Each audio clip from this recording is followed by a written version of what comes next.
चलिए शुरू करते हैं हिस्ट्री का प्रैक्टिस सेट 6। इसके बाद जैसे ही 3 प्रैक्टिस सेट और बचे हैं, इसके बाद याद रखिएगा प्रैक्टिस सेट बायोलॉजी का जो मैं पढ़ा चुका हूं। इकोनॉमिक्स का इसलिए मैं नहीं पढ़ा रहा, मैं बता देता हूं क्यों। क्योंकि इकोनॉमिक्स का कुछ हिंदी वर्ड जो हैं थोड़ा बहुत हार्ड होते हैं, जो कि बहुत लोग इंटरेस्टेड नहीं होते। तो मैं चाह रहा हूं कि उसे थोड़ा सा हिंदी इंग्लिश मिक्स करके लाऊं, जिससे आपको आसानी से तैयारी हो सके। तो थोड़ा वेट करेंगे, इकोनॉमिक्स लास्ट में करवाएंगे। ज़्यादा क्वेश्चन सवाल नहीं बनता है तो वो जो बनेगा उसी सवाल को लाएंगे। तो अभी हिस्ट्री का चलते हैं, फिर आपका बायोलॉजी का चलेंगे और फिजिक्स का कंटिन्यू जब तक फिजिक्स खत्म नहीं होगा रिमाइंडर बुक से। और तो थोड़ा सा वेट करेंगे, सब्र करेंगे। और लूसेंट के लिए नए टीचर मैं ला दिया हूँ, लूसेंट का प्लेलिस्ट बना रहेगा, जिसको देखना होगा देखिएगा, नहीं देखना होगा कोई बात नहीं, है ना। तो लूसेंट का मैंने टॉपिक बाय टॉपिक पॉलिटिकल का कर देता हूँ। तो चलिए शुरू करते हैं। पहला क्वेश्चन है, फटाफट कम समय में शुरू करते हैं। तो कश्मीर के अकबर के नाम से जाना जाता है। तो कश्मीर के अकबर के नाम से कौन जाना जाता है, बता सकते हैं आप? तो हम बहुत अच्छे से बताएंगे।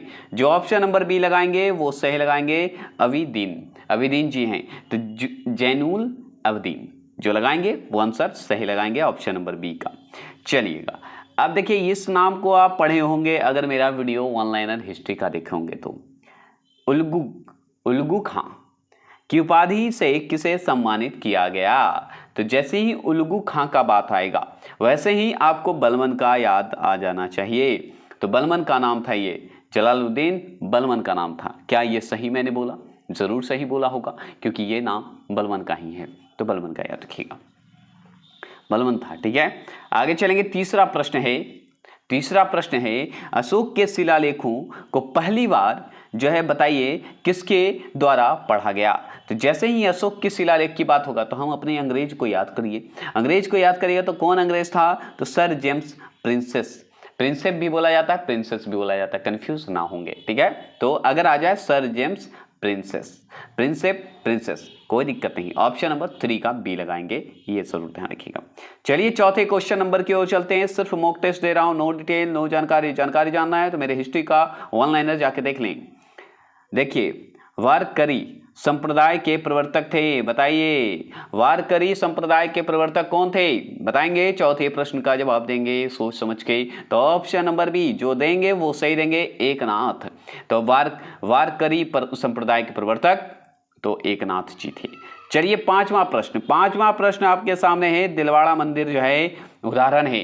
तो जैसे ही दिलवाड़ा मंदिर का नाम आएगा तो हम जैन जी को याद करेंगे, जैन धर्म को याद करेंगे। तो पांचवा प्रश्न का कौन? ऑप्शन नंबर ए, जैन स्थापत्य है। मतलब दिलवाड़ा मंदिर जैन के लिए ज्यादा प्रसिद्ध है और जैन के लिए ही है, याद रखेंगे। कहाँ है दिलवाड़ा मंदिर बताइएगा? पुराना पहाड़ है, बताइएगा, मैंने हिंट दिया। छठे प्रश्न का जवाब देंगे, औषधि से किसका संबंध नहीं है? अब औषधि से बात करें, औषधि मतलब मेडिसिन मतलब दवा से किसका संबंध नहीं है, इस ऑप्शन के हिसाब से आपको बताना है। तो छठे प्रश्न का जवाब जो देंगे वो देना चाहिए। देखिए, चरक जी हैं भाई, औषधि से डॉक्टर थे भाई चरक जी। धन्वंतरी जी हैं, सुश्रुत जी भी हैं, लेकिन भास्कराचार्य जो हैं वो नहीं हैं आपके औषधि से संबंधित। चलिए आगे चलते हैं। आपका 7वां प्रश्न आपके सामने, किस धर्म में तीर्थंकर के नाम से 24वां महान आचार्य हैं? तो 24वें तीर्थंकर के नाम से कौन जाने जाते हैं?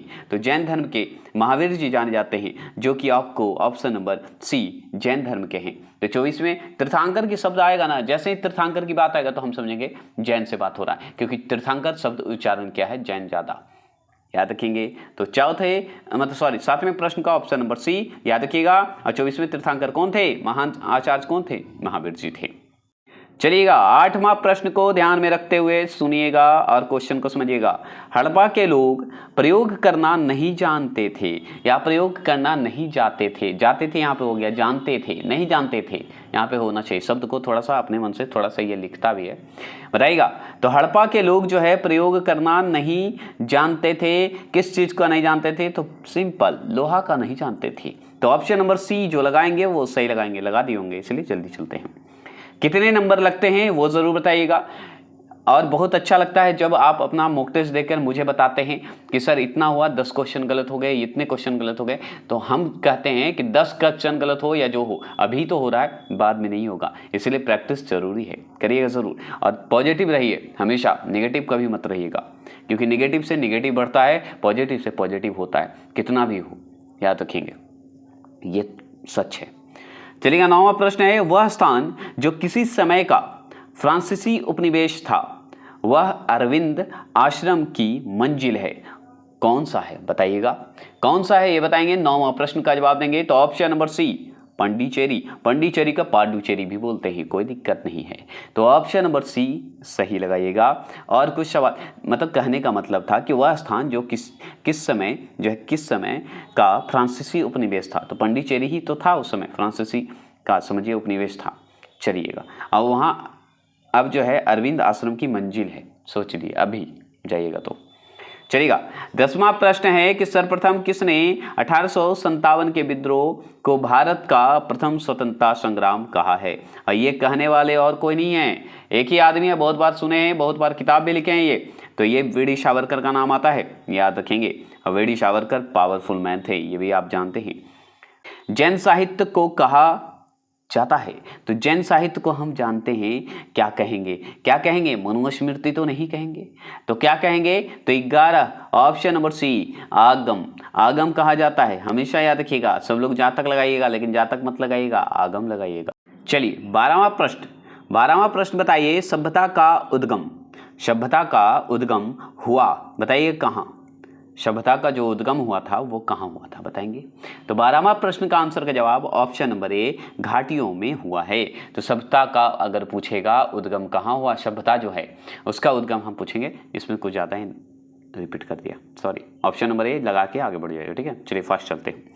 13वां प्रश्न है कि बाबर ने तुझकी ए बाबरी किस भाषा में लिखी थी, किस भाषा में लिखा है बताइएगा बाबर। तो हम बहुत अच्छे से जवाब देंगे कि यही एकमात्र ऐसा भाषा है जो कि तुर्की में लिखा गया है, और सब जो है मुगल वंश में फारसी में लिखा गया है। बस इतना जरूर ध्यान रखेंगे, मैंने उस पर डिटेल भी बताया है, बस आप सपोर्ट और सब्सक्राइब करते रहें, अच्छा लगता है तो मैं इसी तरह सारा किताब का प्रकाशन का करवा दूंगा। बस 13वां प्रश्न का आंसर का जवाब देंगे, क्या होगा, ऑप्शन नंबर बी, तुर्की। चुगताई तुर्की नाम ही है, सिर्फ तुर्की भी रहेगा तो तुर्की होगा। चुगताई अगर नाम है, तुर्की भाषा है, याद रखिएगा, ऐसे तुर्की भाषा में है। चलिएगा, अब सवाल आपसे और क्या बनता है, तो चलिए और बता देता हूं। तो सवाल आपका 14 प्रश्न का जवाब है कि अकबर ने अजमेर स्थित शेख मुद्दीन चिश्ती की दरगाह की यात्रा की थी, कब किया था अकबर बताइए। तो अकबर ने अजमेर में जो चिश्ती है, किनका, शेख मुद्दीन का चिश्ती है जो दरगाह है, वो इसकी यात्रा कब किया था बताएंगे। तो डेट आपसे पूछ रहा है, तो डेट के हिसाब से ऑप्शन नंबर बी 1562 ईस्वी में किया था। तो ये आपका 14 प्रश्न का आंसर हो गया। चलिए 14 प्रश्न हो गए। 15वां प्रश्न की बात करते हैं। तूतीनामा जो है किस संस्कृत ग्रंथ का फारसी अनुवाद है, तूतीनामा। अब तूतीनामा जैसे ही आएगा आपको आंसर समझ में आ जाना चाहिए, क्या, ऑप्शन नंबर बी, लीलावती नहीं लगाइएगा। तूतीनामा जो है संस्कृत ग्रंथ का एक फारसी अनुवाद किया गया था, जो संस्कृत अनुवाद जो किया गया था उस संस्कृत ग्रंथ का नाम क्या है, शुक सप्तती, क्या बोलिएगा, सप्तती बता दीजिएगा, शुक सप्तती। चलेंगे, अब बात करते हैं 16वां प्रश्न की बात करते हैं। 16वां प्रश्न क्या है कि निम्नलिखित में से कौन सा युद्ध जो है मद्रास की संधि के द्वारा समाप्त हुआ बताएंगे। निम्नलिखित में से कौन सा ऐसा युद्ध है जो कि मद्रास की संधि हुआ उसके द्वारा समाप्त हुआ। तो 16वां प्रश्न का जवाब आप अच्छे से दे सकते हैं, क्या देंगे, ऑप्शन नंबर सी, प्रथम मैसूर युद्ध हुआ था। कितना नंबर आ रहा है ये जरूर देखेंगे, जरूर देखिएगा, तभी आपका कॉन्फिडेंस बढ़ेगा। रेलवे हो, एनटीपीसी या बीपीएससी हो, कोई भी एग्जाम करेक्ट करने में आसानी होगा। बात करते हैं तो प्राचीन पतन जो है, प्राचीन पतन क्या है, पुहार किसके तट पर स्थित था बताइएगा। प्राचीन जो पतन मतलब बंदरगाह, बताइएगा पुहार बोला जाता है इसे, किसके तट पर जो है स्थित था बता सकते हैं। 17वां प्रश्न का जवाब आप जानते हैं, कावेरी नदी ठीक है। अगर पूछा जाए कावेरी के, उस समय कावेरी तट पे था, कावेरी तट बोला जाता है, नदी के किनारे को क्या बोलेंगे, तट ही बोलते हैं। समुद्र के तट, समुद्र के किनारे भी तट ही बोला जाता है, किनारे को तट बोलते हैं, बस इतना। चलिए 18वां प्रश्न है कि निम्नलिखित में से किसने मंजू सागर नामक जो है, मंजू सागर नामक जो है तड़ाग या तड़ाग भी बोलते हैं, ठीक है, खुदवाया था। तो किसने खुदवाया था ये बता सकते हैं। तो 18वां प्रश्न का ऑप्शन नंबर सी जो देंगे वो सही देंगे, वाचस्पति द्वितीय ने करवाया था। वाचस्पति बोला जाता है, वाचस्पति बोलना चाहिए था, लेकिन यहाँ पे वाचस्पति हैं तो वाचस्पति भी लिख देता है और वाचस्पति भी द्वितीय, तो वाचस्पति वाचस्पति एक ही है, ठीक है, ये जरूर ध्यान रखें, सिर्फ लिखने में थोड़ा सा ये मिस्टेक हो गया। 19वां प्रश्न की बात करते हैं तो हर्ष के सोने के सिक्के के पृष्ठ भाग पर किसका अंकन है, बताइएगा किसका अंकन है, ये बता सकते हैं 19वां प्रश्न का। तो 19वां प्रश्न का जो जवाब देंगे option number A, Buddha, Gautam Buddha का है। तो जैसे ही हर्ष के सोने के सिक्के पर अगर पूछे पृष्ठ भाग पर किसका अंकन है, अंकन मतलब किनका बनाया हुआ है, तो गौतम बुद्ध का जो है प्रतिमा कहिए, जो कर सकते हैं बनाया हुआ है। 20वां प्रश्न है कि निम्नलिखित में से किस मुगल बादशाह ने आलमगीरी द्वितीय की उपाधि धारण की थी, और ये सवाल मैं पढ़ा चुका हूं, आप बताइएगा। तो आलमगीरी द्वितीय की उपाधि जो धारण किए हैं वो बताइए कौन सा आंसर होगा। तो 20वां प्रश्न का आंसर का जवाब आप अच्छे से दे सकते हैं, क्या देंगे, तो option number B, Shah Alam द्वितीय, क्या बनेगा, शाह आलम द्वितीय। चलिएगा 21वां प्रश्न की बात करें, निम्नलिखित में से किसने ऐसे सिक्के जारी करने के आदेश दिए जिन पर हिंदू देवी की आकृति अंकित हो। तो हिंदू देवी की आकृति जो है अंकित है तो वो है option number C, Mohammad Ghori, याद रखिएगा। चलेंगे 22वां प्रश्न की बात करते हैं। 22वां प्रश्न है कि किसने रामायण का फारसी में अनुवाद किया था। तो किसने रामायण का फारसी में अनुवाद किया ये बताइएगा। तो 22वां प्रश्न का जवाब ऑप्शन नंबर सी ही होगा, कौन, मौला अब्दुल कादिर जो है, नाम ही है इनका, कादिर हैं, और क्या नाम है, वनायूनी, तो इनका पूरा नाम है। तो रामायण को फारसी में अनुवाद किया उन व्यक्ति का नाम तो आपको याद करना होगा, तो ये बताइए मौला अब्दुल कादरी वनायूनी ने किए थे फारसी में अनुवाद रामायण को। आप बताइए, रामायण में मैं पढ़ा चुका, रामायण महाभारत का मैं पढ़ा चुका हूँ, बताइए फारसी में कौन से नाम से जाना जाता है रामायण को, कमेंट बॉक्स में कमेंट करिएगा, नहीं तो मेरा पुराना प्रैक्टिस सेट दिए होंगे तो जरूर आप बताएंगे, क्या कि पूछ चुके हैं और आगे भी है, नेक्स्ट जब सेट प्रैक्टिस 7 बताऊंगा ना तब। ख्वाजा कुतुबुद्दीन को बख्तियार की उपाधि किसने प्रदान की थी, बताइएगा, बख्तियार की उपाधि किसने प्रदान किया था बताइएगा। तो इस 4 ऑप्शन के हिसाब से आपको बताना है। तो आप 23वां प्रश्न का आंसर का जवाब option number B, Khwaja Muddin Chishti ने ही दिए थे बख्तियार को, बख्तियार की उपाधि दिए थे ख्वाजा कुतुबुद्दीन को, ठीक है, बख्तियार की उपाधि चिश्ती जी दिए थे। 24वां प्रश्न है कि निम्नलिखित में से कौन सा राजवंश शैलकृति मंदिरों के निर्माण में अपने योगदान के लिए प्रख्यात है, प्रख्यात मतलब प्रसिद्ध है, बताइएगा कौन है शैलकृति मंदिरों का निर्माण में, ठीक है, बताइएगा कौन राजवंश है भाई, फेमस है, प्रसिद्ध है, बताइए। तो 24वां प्रश्न का ऑप्शन नंबर बी, राष्ट्रकूट जी हैं, कौन है, राष्ट्रकूट वंश। चलिए 25वां प्रश्न है, पाल और प्रतिहार प्रशासन में पतला से तात्पर्य था, पतला से क्या तात्पर्य बताइए। तो पाल और प्रतिहार प्रशासन में अगर पतला बात शब्द आ रहा है तो पतला का मतलब क्या है, तात्पर्य क्या है ये बताइए। 25वां प्रश्न का जवाब दीजिए। सोचिए ऐसे ऐसे वर्ड दे रहा है, मतलब आपको एग्जाम में निकालने में कोई दिक्कत ही नहीं होगा, कहीं से दे दे। तो ऑप्शन नंबर डी, पतला का मतलब होता है दान में दी गई भूमि, उसी को पतला बोला जाता था, कब, पाल और प्रतिहार के प्रशासन के समय, ठीक है। आगे चलेंगे 26वां प्रश्न, निम्नलिखित में से किसे उर्दू शायरी का जनक कहा जाता है। तो उर्दू शायरी का जनक तो भाई एक ही आदमी थे और बहुत फेमस थे, कौन थे बताइए। तो आप जान लीजिए ऑप्शन नंबर बी, शमुद्दीन वली। अमीर खुसरो को बहुत टिक लगाते लेकिन ही ऑप्शन नंबर बी सही है, कौन है, शमशुद्दीन, नाम ही इनका, शमुद्दीन मैंने बोल दिया, सॉरी, शमशुद्दीन वली थे, याद रखेंगे, शायरी के जनक। चलिए 27 क्वेश्चन नंबर है, जहांगीर की निम्नलिखित पत्नियों में से किसने आत्महत्या की थी। तो जहांगीर की एक पत्नी थी, बहुत सारी पत्नी होती है उस समय, बहुत थी, तो उसमें से एक पत्नी जो है आत्महत्या की थी, कौन की थी बताइएगा। तो 27 का आंसर का जवाब आप अच्छे से देंगे, ऑप्शन नंबर बी, शाह बेगम थी। शाह बेगम जो है अपनी हत्या कर ली थी। अब सोचिए इतना डीप कौन पढ़ेगा, नहीं पढ़ेगा, लेकिन आपको पढ़ना है। चलिएगा 28 क्वेश्चन नंबर है कि जातक कहानियां प्राचीन भाषा बताइएगा में रचित है। तो जातक कहानियां जो है प्राचीन भाषा में है, तो कौन सी भाषा में है? जैसे ही जातक शब्द की बात आएगा तो हम बहुत अच्छे से जानते हैं, क्या जानते हैं बताइएगा? तो हम जानते हैं पाली भाषा में। क्यों? क्योंकि जातक जो है गौतम बुद्ध से संबंधित है, तो जातक ज्यादातर भाषण आप अगर देखा जाए तो पाली भाषा में दिए थे, याद रखिएगा। क्या इस एनर्जी के साथ पढ़ा रहा हूँ ठीक लग रहा है? मेरी बात अच्छी लग रही है? अगर अच्छी लग रही है इस लैंग्वेज में तो ठीक है, नहीं तो हम चेंज करने में कोई दिक्कत नहीं है, क्योंकि आप खुश हैं तभी हम खुश हैं और आप हैं तभी हम हैं, ये जान लीजिए। 29वां प्रश्न, रजत रंगनी आप जान लीजिए। रजत रंगनी आप बताएंगे नहीं कि कौन लिखे हैं, ठीक है। रजत रंगनी जिसे समान तौर पर किसी भारतीय द्वारा प्रमाणित रूप से भारत के इतिहास पर लिखी गई प्रथम पुस्तक माना जाता है, ठीक है। अब के लेखक जो हैं निम्नलिखित में कौन थे? तो ये लेखक जो हैं कौन हैं? तो एक चीज जान लीजिए, रजत रंगनी जो है कश्मीर के जो है प्रशासन पे लिखा गया है, कश्मीर में जो राजा थे उनके पे लिखा गया है, वो कैसी व्यवस्था थी वो उस पे लिखा गया है। तो वो लिखने वाले और कोई नहीं, कलहन जी, और ये प्रैक्टिस सेट 5 अगर दिए होंगे तो इनका नाम आया था। अब 30वां प्रश्न है कि किस दिल्ली सुल्तान ने घोड़ों को दागने की प्रथा प्रारंभ की, शुरुआत की? बताइएगा कौन किया था? घोड़ों को दागने की शुरुआत की थी, मतलब दागेगा तो प्रूफ देने के लिए कि हमारा ये घोड़ा है, और क्या बताइएगा। 30वां प्रश्न का जवाब देंगे option number C, Alauddin Khilji, और कोई नहीं कर सकता ऐसे ही, ठीक है। आगे चलिएगा। 31वां प्रश्न है पल्लव वंश का अंतिम शासक कौन था? तो पल्लव वंश का अंतिम शासक जैसे ही शब्द आए आपके मन में तो आप टिक लगाइएगा 31 का डी। क्या नाम है? बर्मन जी हैं। कौन बर्मन जी हैं? अपराजित बर्मन नाम ही इनका, अपराजित भी दे देता है। तो अपराजित बर्मन तो पढ़ लिए, ये देख लिए। अब चलिए 32वां प्रश्न है 16 संस्कारों में जो है उपनयन संस्कार किस क्रम पर है? बताइए। 16 संस्कार होते हैं, हम बहुत अच्छे से जानते हैं। 16 संस्कार होते हैं तो उसमें से उपनयन जो संस्कार है वो किस संस्कार में आएंगे? बताइएगा। केमे में आएंगे?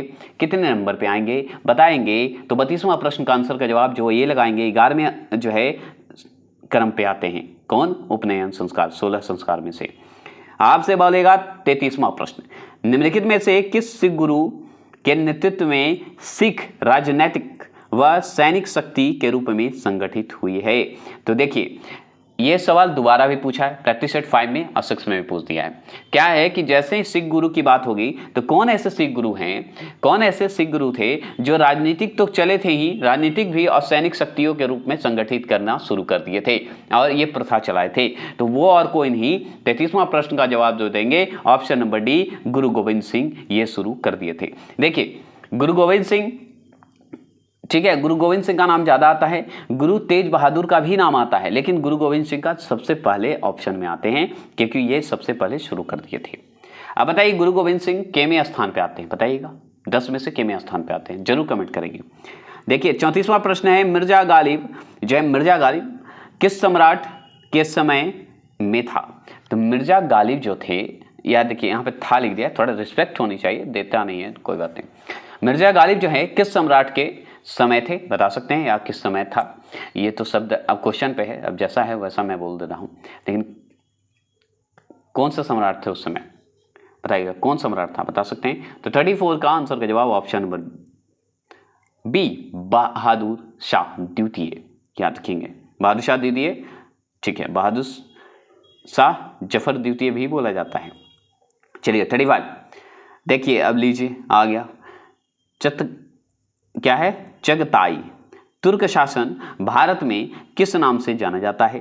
तो हम बहुत अच्छे से जानते हैं, जैसे ही चगताई तुर्क की बात होगा तो हम याद करेंगे मुगल को, क्योंकि यही जो है मुगल, आप याद रखिए बाबर एक किताब लिखा है तुझके बाबरी, वो जो है तुर्की भाषा में लिखा है। बस इतना ही के हिसाब से आप टिक लगा सकते हैं। जैसे ही चगताई तुर्क की शासन की बात होगी या भाषा की बात होगी तो मुगल को टिक लगा दीजिएगा।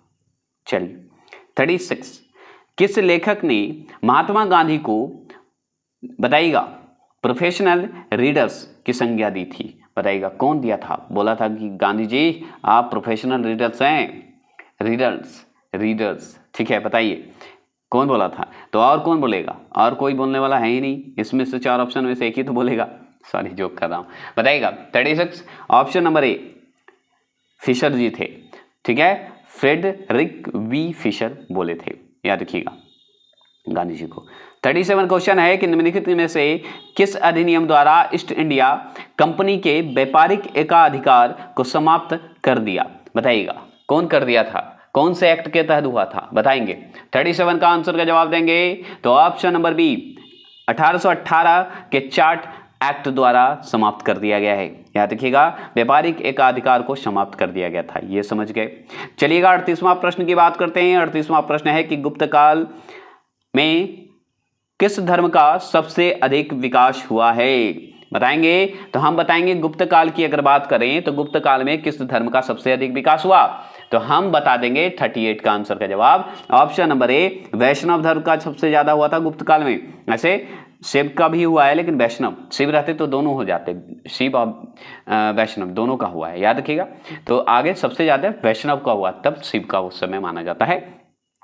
चलिएगा 39 क्वेश्चन नंबर है कि हर्ष ने किस विश्वविद्यालय को विशेष संरक्षण प्रदान किया, बताइए किया था या किया, बताइएगा। तो सबसे बढ़िया हर्षवर्धन, हर्ष मतलब हर्षवर्धन, हर्षवर्धन ने कौन से विश्वविद्यालय था जिसका संरक्षण किया था, मतलब बॉडीगार्ड था, उसका सुरक्षित किया था, बढ़ाया था, उस पर ध्यान दिया था। तो 39 का आंसर का जवाब ऑप्शन नंबर डी नालंदा विश्वविद्यालय, नालंदा विश्वविद्यालय पे ये ध्यान दिया था, याद रखिएगा।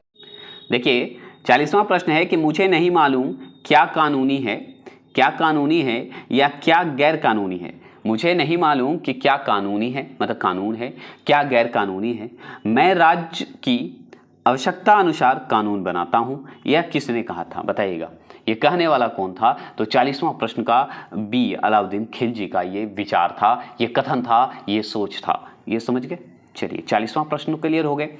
41वां प्रश्न है कि विधवा पुनर्विवाह एक्ट कब पास हुआ, बताइएगा विधवा पुनर्विवाह जो है एक्ट कब पारित हुआ। तो हम जानते हैं बहुत अच्छे से, ऑप्शन नंबर बी 1856 में। कब हुआ था, 1856 में हुआ था, ये हो गया। चलिए आगे चलते हैं। 42वां प्रश्न है इब्न बतूता किसके शासनकाल में भारत आया। तो जैसे ही इब्न बतूता की बात करेंगे मोहम्मद बिन तुगलक को याद करेंगे। क्या मैंने सही बोला, सही बोला कि नहीं, तो हाँ यस मैंने सही बोला, मोहम्मद बिन तुगलक। देखिए इस सवाल को थोड़ा सा ध्यान से देखना पड़ेगा। क्या है कि साइना ने वेदों पर अपनी जो है टीका किस भाषा में लिखी। तो जो टीका कहने का मतलब एक सांकेतिक रूप से जो लिखा जाता है वो कहने का मतलब है, तो वो याद रखिएगा संस्कृत भाषा में लिखे थे। तो याद रखिए जैसे ही वेद की बात होगी तो संस्कृत के हिसाब से लगा दीजिएगा, संस्कृत में ही तो लिखा गया है वेद में, और भी है भाषा तो अलग बात है, लेकिन सबसे ज़्यादा इंपॉर्टेंट संस्कृत है, याद रखेंगे। 44वां प्रश्न है माउंट आबू कि दिलवाड़ा मंदिर का निर्माण जो है किसने कराया। जैसे ही दिलवाड़ा मंदिर का बात आएगा, माउंट आबू की बात आएगा, तो हम बताइए क्या आंसर लगाएंगे, कौन राजा को लगाएंगे। तो हम 44वां प्रश्न का आंसर का जवाब देंगे ऑप्शन नंबर बी चंदेलों के राजा ने ये जो है दिलवाड़ा के मंदिरों का निर्माण करवाया था। कहाँ, माउंट आबू में। और है माउंट आबू कहाँ, राजस्थान में, है ना। कौन से पहाड़ी पे बता दीजिएगा। देखिए 45वां प्रश्न है कि तुर्कान ए चिहलगानी, चिहलगानी या चहलगानी बोला जाता है, कौन थे बताइएगा, किसे बोला जाता था, बताएंगे। तो तुर्कान ए चहलगानी कौन था, बताएंगे। तो 45 का आंसर का जवाब जो देंगे वो सही देंगे, ऑप्शन नंबर बी 40 तुर्कों के अमीर के समूह को कहा जाता था चिहलगाना या चिहालगानी, याद रखिएगा, ठीक है, याद रखेंगे। चलेंगे आगे। सवाल है 46वां प्रश्न है भारतीय उपमहाद्वीप कि किस भाषा में हड़प्पा संस्कृति का उदय हुआ है। जैसे ही हड़प्पा संस्कृति का बात होगा, भारतीय उपमहाद्वीप की बात करेगा, कौन से क्षेत्र में होगा, तो हम लगाएंगे ऑप्शन नंबर सी उत्तरी पश्चिमी भाग में सबसे ज्यादा हुआ है भारतीय उपमहाद्वीप में हड़प्पा संस्कृति का, याद रखिएगा उत्तरी पश्चिमी भाग में, आप जाके देख लीजिए, है ना।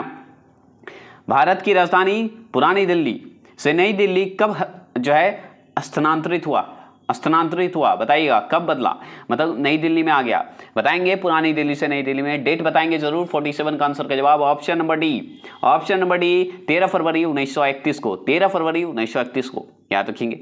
48वां प्रश्न है रविन्द्रनाथ टैगोर द्वारा रचित जन गण मन सबसे पहले जनवरी 1912 में किस शीर्षक से प्रकाशित हुआ था। कौन सा शीर्षक से प्रकाशित हुआ था 1912 में, रविन्द्रनाथ टैगोर गाए थे, जन गण मन गाए थे। और बताइएगा ये आपके 4 ऑप्शन के हिसाब से बताइए क्या होगा आंसर। तो 48 का आंसर का जवाब ऑप्शन नंबर ए जय हे शीर्षक से ये जो है प्रकाशित हुआ था, ठीक है, जो रविन्द्रनाथ टैगोर लिखे थे जन गण मन। दीन इलाही बनाने का मूल उद्देश्य था? तो जैसे ही दीन इलाही का बात करेंगे ऑप्शन नंबर ए विश्व बंधुत्व बताएंगे। बस इतना ही जान लीजिए। आगे सवाल बनता है कि ड्रेन का सिद्धांत जो है किसने प्रतिपादित किया था? तो जैसे ही ड्रेन की बात होगी ऑप्शन नंबर बी दादा भाई नौरोजी लगा देंगे। इतना ही काफी है। अब चलिए ये 50 क्वेश्चन खत्म हो गया, प्रैक्टिस सेट खत्म। जल्द ही आपका हिस्ट्री का 3 प्रैक्टिस सेट और खत्म हो जाएंगे और आप बस वेट करें और खत्म कर देंगे। चलिए मिलते हैं नेक्स्ट फिजिक्स के साथ और यांत्रिक ऊर्जा का पार्ट 2 के साथ। जय हिंद, जय भारत।